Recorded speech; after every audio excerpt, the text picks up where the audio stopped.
तो अभी कोई आया? सब आप स्टार्ट करो स्टार्ट। मैं शुरू करूं? क्या मुझे सब लोग देख पा रहे हैं?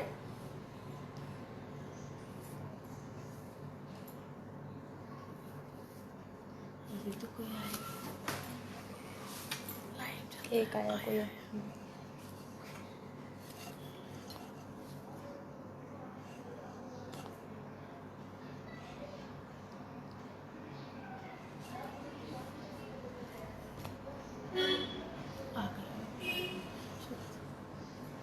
नमस्कार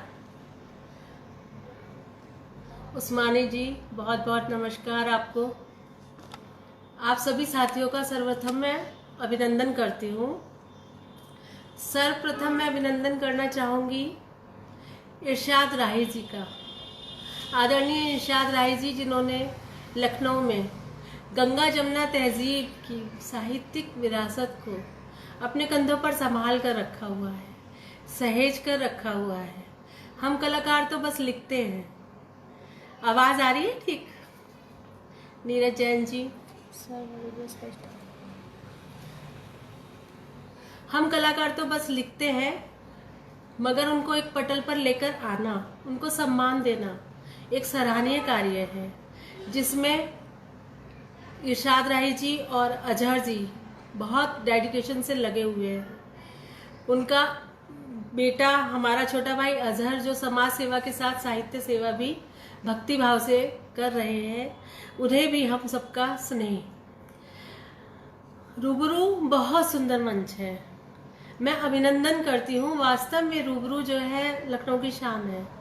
मैं अभिनंदन करूंगी फिर अपनी प्यारी सखी रेणुका जी का, जिनकी प्यारी सी मुस्कान पर दिल भी हाजिर है।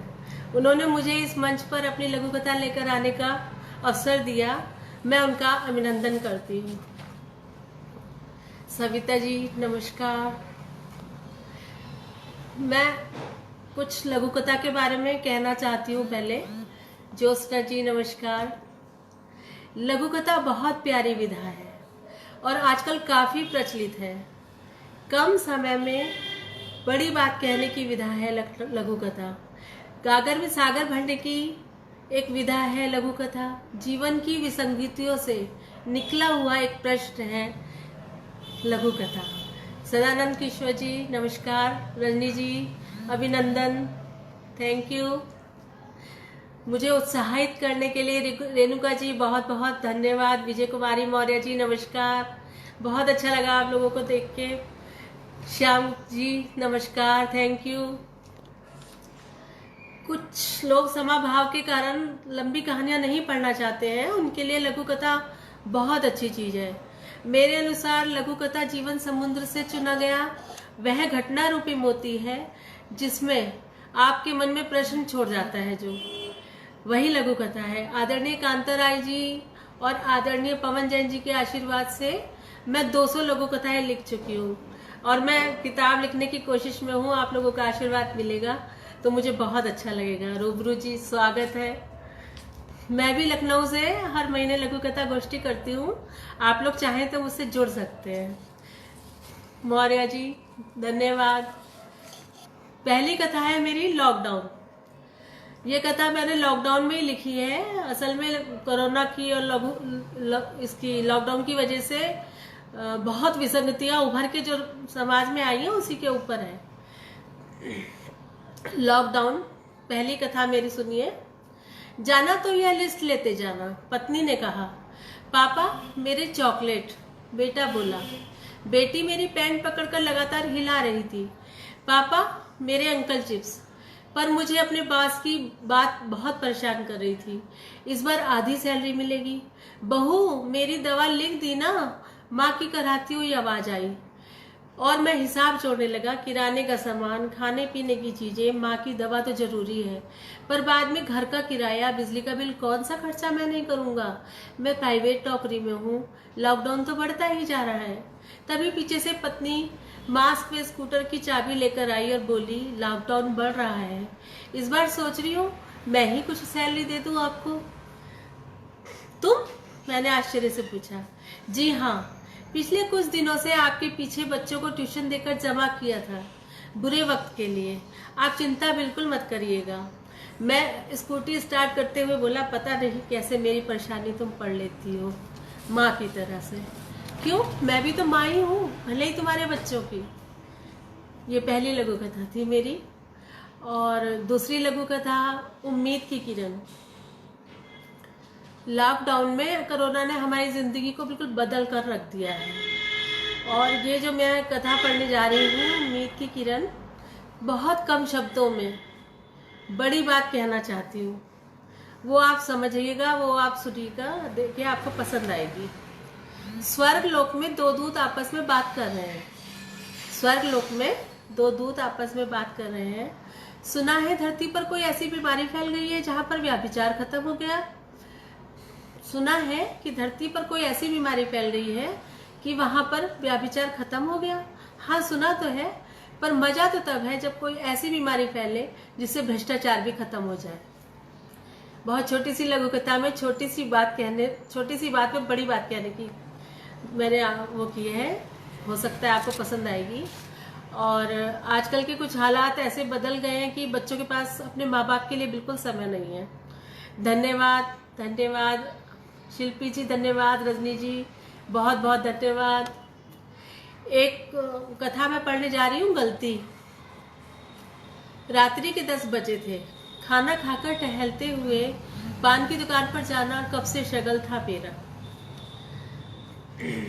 मैं आज भी पान खाकर मुड़ा ही था कि देखा एक अंकल जी हाथ में मोबाइल लेकर खड़े हुए थे। एक आध लोगों से प्रार्थना कर रहे थे कि मेरा मोबाइल सेट कर दो। एक दो ने लिया भी, पर उसे देखकर थोड़ा टाल दिया। वो लौटने लगे। उनके पीछे मैं हो लिया। आगे जाकर उनके कंधे पर हाथ रखकर मैंने कहा, लाइए अंकल जी, अपना फोन मुझे दीजिए, बताइए क्या करना है। एक तरफ जाकर मैंने उनसे पूछा, उन्हें सब बता दिया और उनका नेट भी चालू कर दिया। वो बहुत खुश हो गए और खूब आशीर्वाद देने लगे। फिर थोड़ा उदास होकर बोले, बेटा, मैंने पहले अपने बच्चों को उनकी पसंद के फ़ोन दिलवाए, उसके बाद अब रिटायर होने पर अपना स्मार्टफोन लिया, पर आज मुझे सिखाने के लिए किसी के पास समय नहीं है। मैंने कहा, यही तो गलत किया आपने अंकल जी, पहले आपको अपना मोबाइल लेना चाहिए था। ये कहकर मैं आगे बढ़ गया। किरण जी बहुत बहुत धन्यवाद। बबीता कंसल जी बहुत बहुत धन्यवाद। बहुत अच्छा लग रहा है आप लोगों को देखकर। कोरोना काल में एक डॉक्टर्स ने हम लोगों को जो हमारा ध्यान रखा है इतनी बुरी उसमें, तो उसके लिए डेडिकेशन, डॉक्टर्स को डेडिकेशन करते हुए मैं एक कथा पढ़ना चाह रही हूँ। दुआ। कोरोना वायरस की वजह से बड़ी सख्त ड्यूटी कर दी गई थी। एक हफ्ते बाद कल रात घर लौटी थी ईशा। आज सुबह जब तैयार हो रही थी, माँ को लड़खड़ाते देख ईशा ने सहारा देकर बिठाया और गुस्से से बोली, कितनी बार कहा है उपवास मत किया करो। क्यों करती हो उपवास जब तबीयत ठीक नहीं रहती? पापा, आप समझाते क्यों नहीं माँ को? सच्ची तो कह रही है बेटी, अब छोड़ दो ये व्रत उपवास। पापा ने भी मेरी हाँ में हाँ मिलाई। अरे बेटे, नौकरी लग जाएगी तब छोड़ दूंगी, माँ ने कहा तो ईशा नाराज होते हुए बोली, देखा पापा, मुझे तो मिल गई नौकरी, तुम्हारी बेटी डॉक्टर बन गई है, भैया भी सेटल हो जाएगा, क्यों करती हो इतनी चिंता? मेरे लिए तो तुमने कभी कोई व्रत नहीं रखा, मैं तो बनी ना डॉक्टर। कहकर उसने सफेद कोट पहना और बाहर निकलने लगी। माँ ने ठंडी आह भरी और बोली, सही कहा बिटिया, अब मैं सारे व्रत तेरे लिए ही करूंगी, मेरी सारी दुआएं तेरे लिए ही होंगी बेटी। हाँ बेटी, मैं भी तेरे लिए दुआ करूंगा। पापा भी मन मन बड़बड़ाने लगे। जया जी बहुत बहुत धन्यवाद। आप लोगों की उपस्थिति से मैं बहुत उत्साहित हूँ। मुझे बहुत अच्छा लग रहा है कि आप लोगों ने मुझे प्रोत्साहन दिया, बहुत अच्छा लग रहा है। अब मैं एक कहानी पढ़ती हूँ, ये भी सत्य कथा पे आधारित है, इसे बहुत ध्यान से सुनिएगा, मेरी प्रिय कहानी है ये।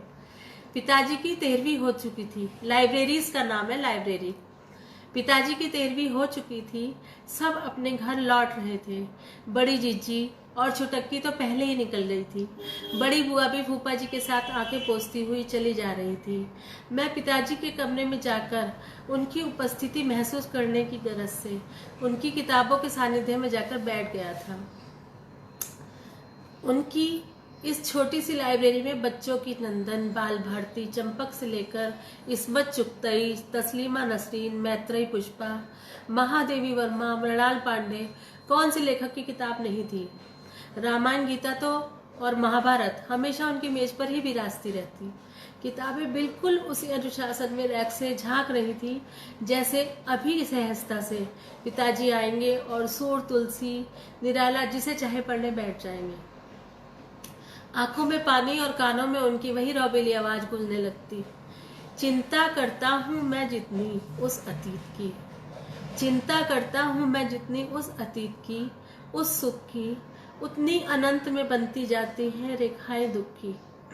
जब वो जयशंकर प्रसाद की कामायनी को बोल बोल कर पढ़ते तो माँ जिज्जी से कहती, जा पिताजी को चाय देकर आ, इनकी गोष्ठी तो कभी खत्म ही ना होगी। मैंने आंसू पोंछे और खड़ा हो गया। तभी मेरे बड़े भाई जी कमरे में आकर बोले, बता चुन्नू, तेरी ट्रेन का समय होने वाला है, तेरा सामान पैक हो गया है, जो भी बाबूजी ने कहा सब लेकर जाना। नहीं भैया, मैंने उनका हाथ थाम लिया। नहीं भैया, मुझे कुछ नहीं चाहिए, मुझे उनकी पूरी ये लाइब्रेरी दे दो, उनकी सारी किताबें मुझे दे दो, इनमें मेरे बाबूजी बसे हैं, बस मुझे यही चाहिए और कुछ नहीं। धन्यवाद।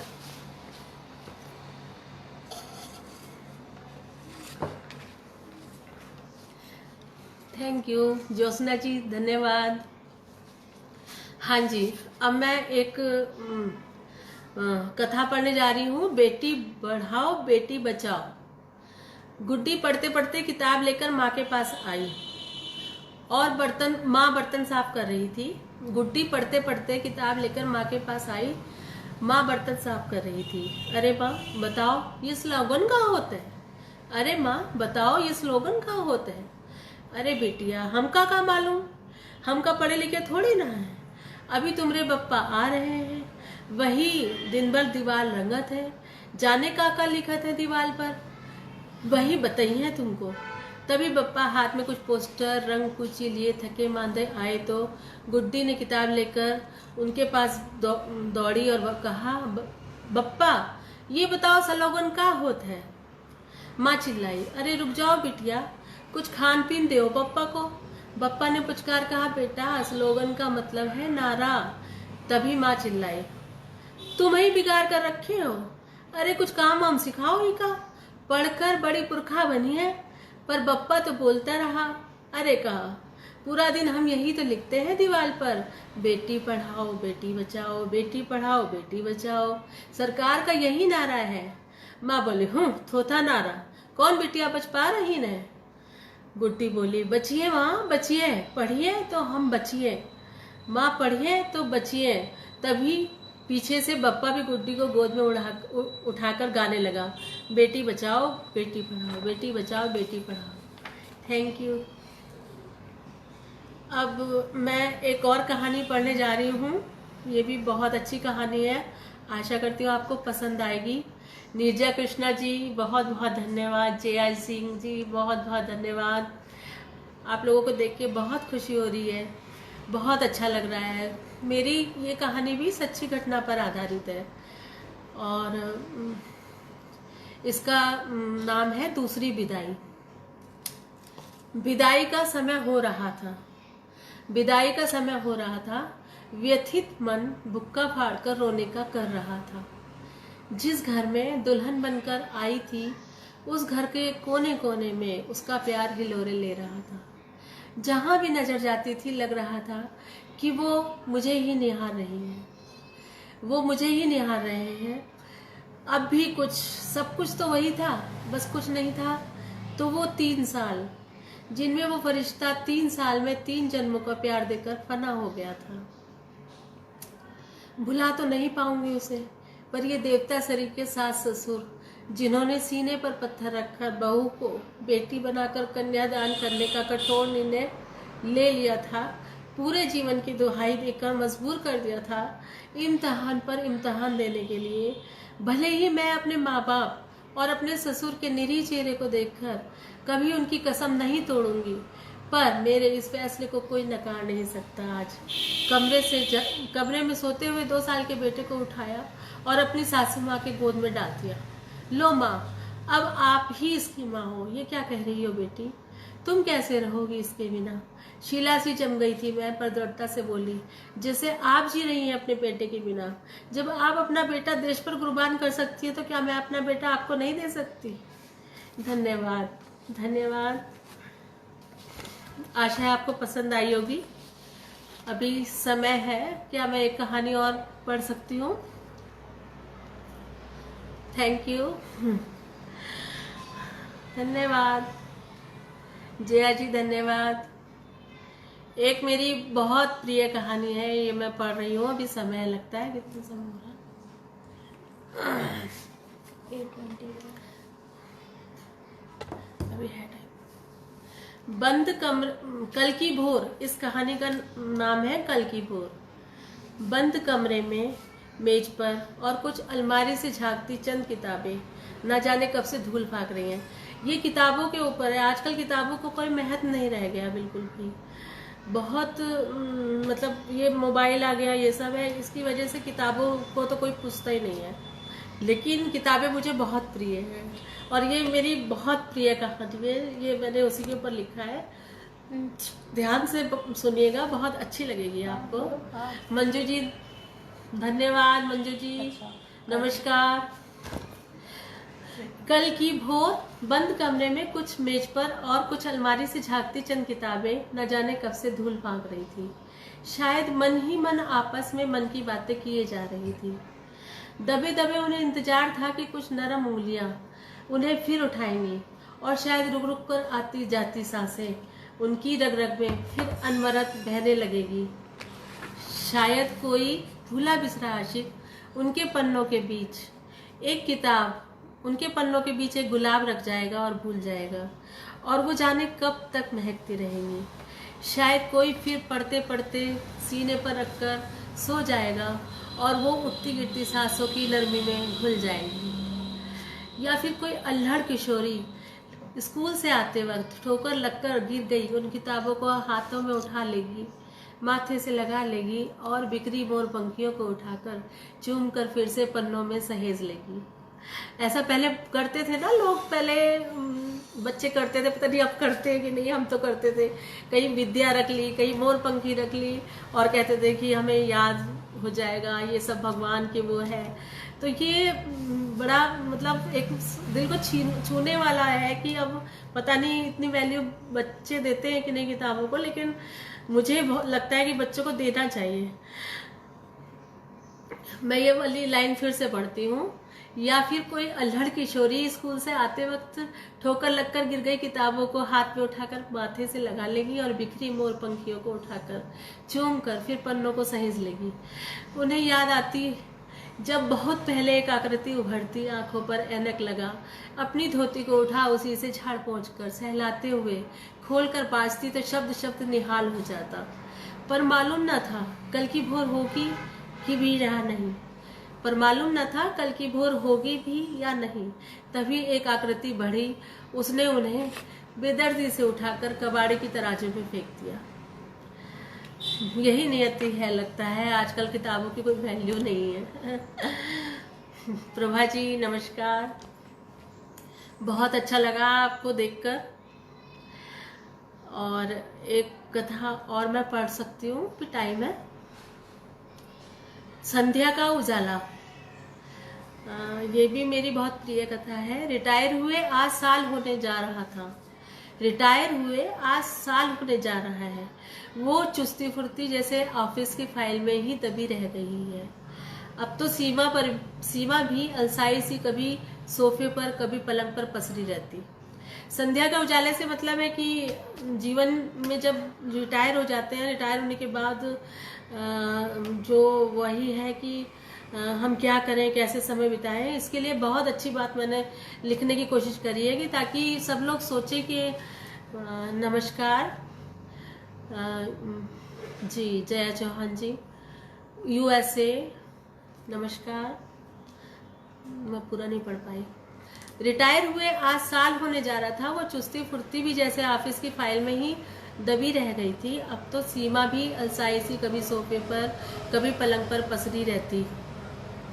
मुझे आज भी याद है, रोज सुबह नहा धोकर सीमा मेरा लंच तैयार कर रही होती और मैं तैयार होकर मुस्तैद रहता ऑफिस जाने के लिए। बीच बीच में आकर बच्चों पर मीठा सा रौब झाड़ता। अब तो लगता है कि कोई काम ही नहीं है दिन भर, घर में बैठकर भी बोरियत होने लगी है। अब तो लगता है कि कोई काम ही नहीं है दिन भर, घर में बैठकर बोरियत होने लगी। आज मुझे समझ आने लगा था। जब कहता हाथ पैरों में दर्द हो रहा है, जवाब मिलता खाली रहने से बोरियत हो रही है, खाली रहने से। कई बार सीमा ने कहा चलो कुछ समाज सेवा करते हैं। मैं हमेशा टाल देता था। आज मन में निश्चित कर लिया था, चलो तैयार हो जाओ। सीमा घबराकर बोली, अरे कहाँ, सुबह सुबह? चलो वृद्धाश्रम में चलकर देखते हैं। आज अनाथालय में बच्चों से मिलकर आते हैं और हम क्या कर सकते हैं ये देखेंगे। सीमा तो जैसे फूल सी खिल गई, हंसकर बोली, क्यों आज हाथ पैरों में दर्द नहीं हो रहा है? कर तो रहे हैं, लेकिन वही तो ठीक करना है ना। धन्यवाद सोनिया जी, बहुत बहुत बहुत धन्यवाद।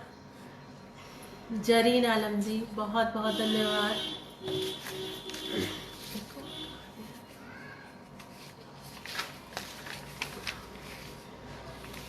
आगे देखना पड़ेगा। वही पीछे वाली एक कहानी और पढ़ना चाहूंगी मैं।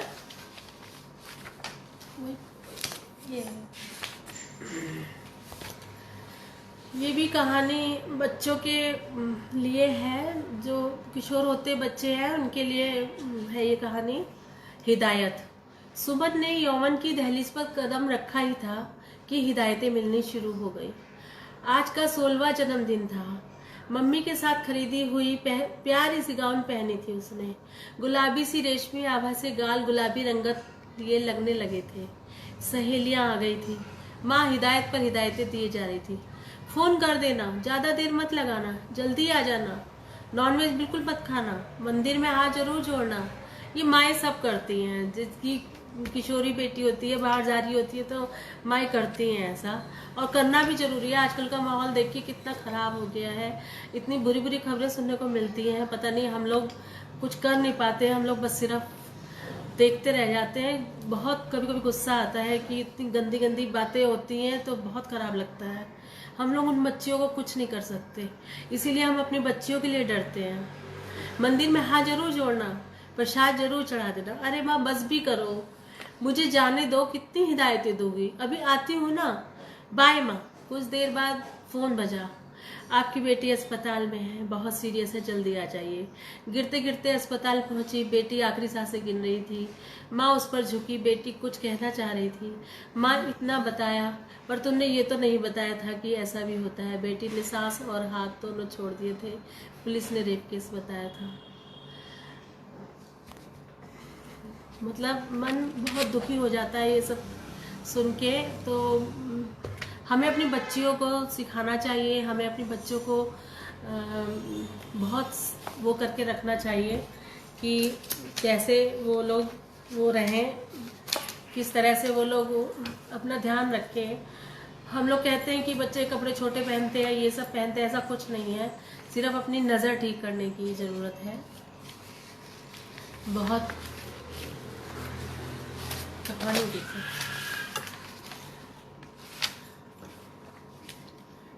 धन्यवाद। कहानी इसमें देखो, इसमें ये तो सब पढ़ ली। सुननी पड़ी, पीछे की एक रह गई। नहीं रहती ना। एक छोटी सी कहानी मैं आपको पढ़ रही हूँ, तब तक मेरा समय भी पूरा हो जाएगा। बहुत छोटी सी कहानी है। कहानी का नाम है अम्मा। गांव से अम्मा इसी शर्त पे मेरे साथ लखनऊ आई थी कि मैं उन्हें सारे धाम और पहले मथुरा, वृंदावन, अयोध्या सब घुमाकर लाऊंगा।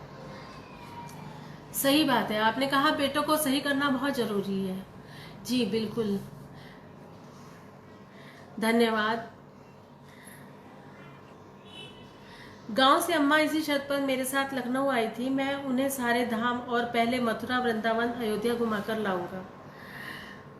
उनके चेहरे का तेज उनकी दिली प्रसन्नता को साक्षात दर्शा रहा था। उनके चेहरे का तेज उनकी दिली प्रसन्नता को साक्षात दर्शा रहा था।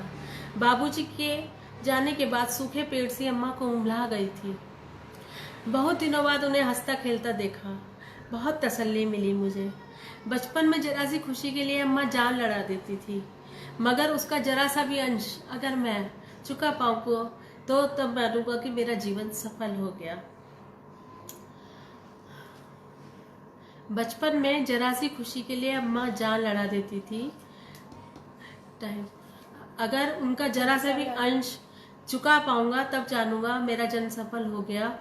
बस मथुरा, वृंदावन और अयोध्या रह गया था। अम्मा बताओ कब चलोगी?